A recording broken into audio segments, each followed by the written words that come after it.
Hello, Spartan fans, and welcome to another edition of the Spartan Sideline Report here on NSUSpartans.com. I'm Ross Gordon, the play-by-play voice of the Spartans, joined by Assistant Sports Information Director Mike Bello.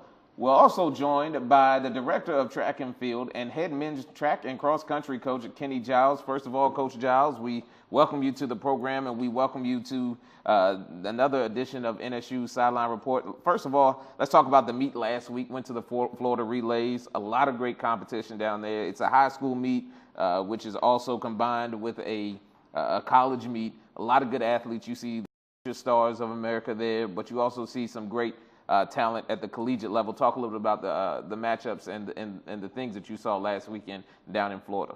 Well, first of all, thanks for having me on the air. And Florida meet, the Florida Relays, it's the pinnacle of track and field. It's pretty much the Penn Relays of the South. Some of the top collegiate athletes are there. The top professional athletes are there. And we had a good showing on both the men's and women's side. And one guy who I think's kind of been starting to stand out this year is Jamarian Bates, a freshman. Did well in the long jump again, and he's just kind of one of those. He looks like he's one of those types. Whenever we lose a Sean Holston or something, there's going to be a next guy stepping up, whether it be a runner or in his case, obviously a long jumper. He just seems like he's one of those in those long line of guys that's going to be a great track athlete here. Well, yeah, since I've been at Norfolk State, we've had a history of having pretty good long jumpers, from Coy Vincent to Marlon Woods to Darius Shelton to Rashad Cannon. And, Jamarian Bates is just another one of those long line of good jumpers that we've had at Norfolk State. He's a freshman. He competed on a high level in high school, state champion. So, he's just carrying that over to the collegiate level now. Champagne Bell also did well in the women's long jump as well. But again, I think it was huge for the Spartans to get some nice, realistic action against some runners in the future that they will have to compete with if they want to win a national championship, if you want to win a regional meet. And we saw, again, times down in the 200 where James competed in, they were just off the charts. Guys running 20s and 21 seconds again, in professionals as well, running well. Talk a little about the competition, especially in those areas where you want to see your competitors grow. Well, when you mentioned James, James ran 21:02. We had expected a lot better, but I will say this: James almost fell coming out of the blocks. I thought he was going to fall, and he regathered himself and he finished the race. So he did good just finishing. He was just so hyped and ready to go that he almost fell coming out of the blocks. But he ran well, and the women, they really did extremely well. Brittany McCants opened up with 11:70 in the 100 meters. This was her first 100 meters since high school. Last year she set out as a non-qualifier, so this was her first 100 meters in 2 years. And she really opened up really, really well. Tori Cunningham also opened up with a personal best in the 100 meters. Rihanna Johnson, she ran a couple of relays, so she's back from a nagging hamstring injury that prevented her from, doing a lot better than what she should indoors. So, the women really did well, and Rachel Webb, she ran a personal best in the 5,000. So we're coming along at the right time on the ladies' side. As the weather gets better and, we can get a lot better training in now, we're peaking at the right time. And it's funny when you talk about that is people always think with track, I don't say always think, but, they think that you just go out there and you're running the same thing all the time, and it's really for you guys as coaches, it's very, there's a lot of work that goes into making sure these guys are peaking at the right time. You don't just run them out there, you have a plan of attack for them. Maybe they don't run the 200 1 week and they only run the 400. Like it's very delicate plan that you guys have for these athletes to make sure that they're peaking at the right time in the season. Mike, we need to bring you in as a coach, man. That's good planning, man. I tell you, that's real good. But yeah, that's really what we do. We call it periodization, and we get the student athletes ready to peak at the right time in their respective event. You take Champagne Bell, for instance. She jumped well at Florida Relays, but this weekend is her home pit, and she wants to jump even better. So we're gonna focus on getting her ready to jump well this weekend at the Norfolk Relays. Coach, you talked about the relays a few moments ago, and I think on both sides the relays ran well, especially 4x4 for the men And the women 4x1 ran well as well. Talk a little about how you've really focused on trying to get the relays up to par, because those are huge points when it comes down to a conference championship. Well, it really is. And Coach Serge Bengato, he's our relay coach. He's done a great job in orchestrating the relays, putting the student athletes in the right position, first leg, second leg, third leg, or anchor. The women's 4x1, they ran their season best this past weekend, and the men's 4x4 ran the best time of the year also. So both teams are peaking at the right time as we head into pin relays and conference competition.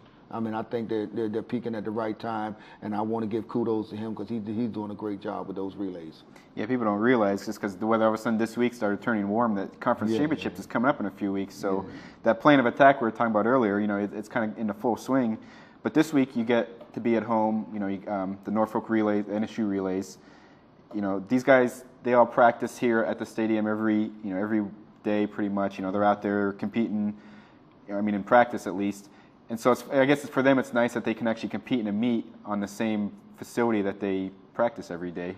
Well, and that plays a major factor in how well that they're going to run this weekend. We know the track. We know the points where to make our moves at on this track. It's just like Florida Relays. The University of Florida is going to run well on that track because they know the track, they know the surface. It's a home environment. It's just like with the basketball team going 11-0 at home. They know their court. They know what's going to bounce in and what's going to bounce out. It's just like our track. We know what to do on our track. Again, you talked about having this home meet, which says a lot because especially at the collegiate level when you can get some quality teams to come in. Talk a little about some of the things you were looking for in teams to come in and participate in this track meet. Well, we have some quality teams coming in this weekend. We have perennial D2 power in St. Augustine's University out of Raleigh. They were here last year. Hampton University has committed to the meet. Virginia Union, they finished second in the CIAA. Longwood is going to be here. University of Virginia at Lynchburg. So it's a small field, but it's a quality field. And one of the things that we don't want the meet to be too big where we can't manage it. We went to a meet at University of Virginia 2 weeks ago, and it was a nice small meet, and it was ran very well, and that's what we're looking for out of this meet this weekend. Last year we had some of the similar teams that's going to be here this year that was here last year, and the meet went perfect. So that's what we're looking for this year. Yeah, a lot of times when you have those really big meets, there's a lot of confusion. It's just it drags on too. Sometimes those bigger meets can just drag on and go 2 hours past when they think it's going to finish. And right now looking at it, looks like the weather's going to be low 60s for track and field. What's the optimal conditions out there? Would you rather it to be in the 70s, the 60s? What's for most of those guys? What's the optimal conditions to be out there? Well, the optimal conditions, in my opinion, would probably be like in the mid 70s. I just looked at the Weather Channel forecast, and it's supposed to be 70 degrees on Saturday.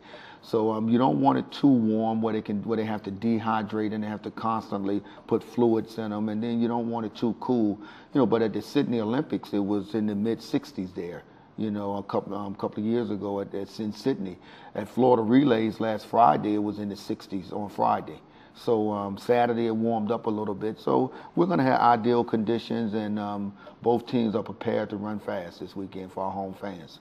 This is going to be the first track meet as well that you have the jumbotrons and the video boards up and on display as well. Last year we didn't have that ability, so you should get a nice quality feel when you're at the track meet this weekend. Yeah, it's going to be exciting for the kids to look up there and see their face. Maybe if it play back a little bit.